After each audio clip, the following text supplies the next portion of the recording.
আমি শুভেন্দু অধিকারী ঈশ্বরের নামে শপথ করিতেছি যে বিধি দ্বারা স্থাপিত ভারতের সংবিধানের প্রতি আমি অকৃত্রিম নিষ্ঠা ও আনুগত্য পোষণ করিব। আমি ভারতের সার্বভৌমত্ব ও অখণ্ডতা রক্ষা করিব।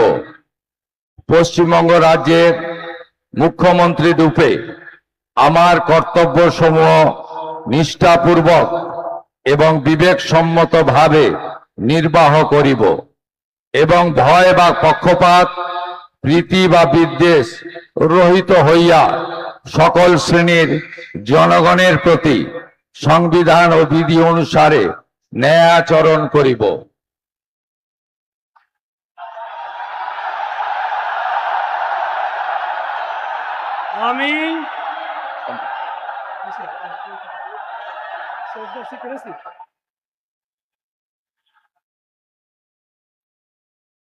আমি শুভেন্দু অধিকারী ঈশ্বরের নামে শপথ করিতেছি যে পশ্চিমবঙ্গ রাজ্যের মুখ্যমন্ত্রী রূপে যে কোনো বিষয় যাহা আমার বিবেচনার জন্য আনিত হইবে বা আমি জ্ঞাত হইব, তাহা মুখ্যমন্ত্রী রূপে আমার কর্তব্য সমূহের যথাযথ নির্বাহের জন্য যেরূপ আবশ্যক হইতে পারে তদ্গতিকে আমি প্রত্যক্ষ বা পরোক্ষভাবে কোন ব্যক্তি বা ব্যক্তিগণের নিকট জ্ঞাপন করিব না বা প্রকাশ করিব না।